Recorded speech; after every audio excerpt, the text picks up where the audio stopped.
दोस्तों, क्या आपने कभी सोचा है कि अगर महाराणा प्रताप ने मुगलों के सामने घुटने टेक दिए होते तो क्या होता? अगर हल्दी घाटी का युद्ध महाराणा प्रताप की हार के बाद बंद हो जाता?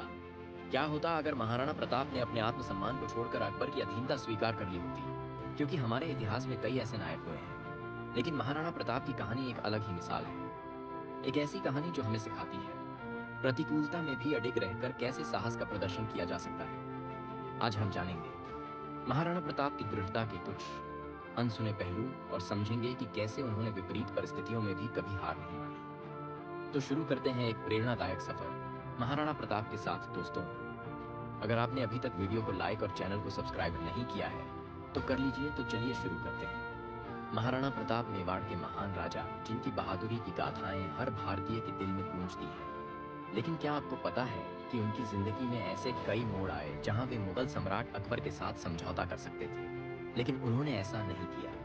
इतिहासकार मानते हैं कि अकबर ने महाराणा प्रताप के पास अपने प्रस्ताव भेजे, यहाँ तक कि उन्हें सोने चांदी के ढेरों उपहार भी भेजे, लेकिन महाराणा प्रताप ने उसे ठुकरा दिया। पर क्यों? क्या कारण था कि महाराणा प्रताप ने हर प्रकार की कठिनाई का सामना करने के लिए अपने आप को समर्पित कर दिया? महाराणा प्रताप का मानना था कि स्वतंत्रता से बढ़कर कुछ नहीं है। उनका एक वाक्य आज भी प्रसिद्ध है, यदि जीवन में सम्मान नहीं है तो जीवन व्यर्थ है।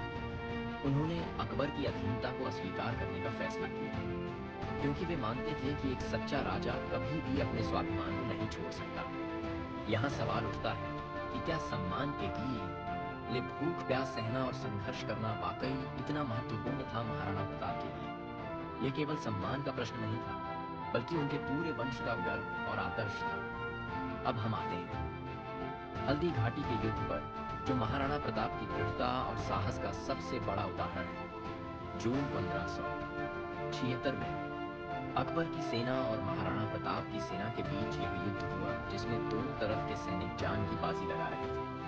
लेकिन एक और दिलचस्प तथ्य ये है कि महाराणा की सेना न केवल संख्या में कम थी, बल्कि उनके पास संसाधनों की भी भारी कमी थी। तो आखिर कैसे महाराणा प्रताप अपनी छोटी सेना के साथ अकबर की विशाल सेना का सामना करने में सफल रहे? इस युद्ध में महाराणा प्रताप ने अपने शक्तिशाली घोड़े चेतक के साथ एक एक मुगल सैनिक का सामना किया। चेतक ने भी अपने राजा के लिए अपने प्राण त्याग दिए, लेकिन महाराणा प्रताप ने अपने आदर्शों से समझौता नहीं किया। हल्दी घाटी के युद्ध के बाद महाराणा प्रताप को जंगलों में रहना पड़ा। ऐसी स्थिति में वे एक राजा होकर भी परिवार के साथ जंगलों में घास की रोटी खाने के लिए मजबूर थे। कई बार उनके बच्चे भूख से रोते थे और सैनिकों के पास खाने के लिए कुछ भी नहीं था। और एक राजा होने के बावजूद वे कैसे इतनी कठिनाइयों को सह सके?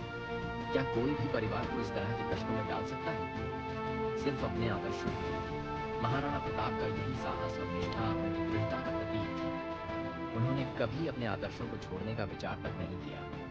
महाराणा प्रताप ने अपने जीवन में हमें यह सिखाया कि चाहे हालात कितने भी कठिन क्यों ना हो, लेकिन अपने आत्मसम्मान के लिए लड़ना कभी बंद नहीं करना चाहिए। वे एक प्रेरणा है कि जब हम अपने रास्ते पर टिके रहते हैं और हमें हमेशा याद रखता है। तो सवाल ये है कि क्या हम भी महाराणा प्रताप की तरह किसी भी कीमत पर अपने आदर्शों के लिए खड़े हो सकते हैं? क्या हम भी अपने आत्मसम्मान के लिए इतनी दृढ़ता और साहस दिखा सकते हैं?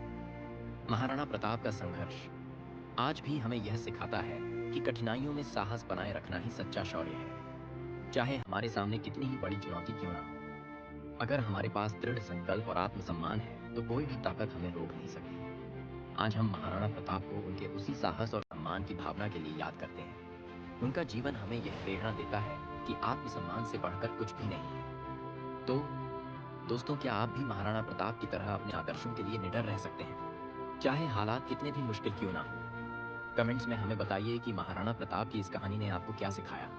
और अगर आपको यह वीडियो पसंद आई तो इसे लाइक और चैनल को सब्सक्राइब करना ना भूलें।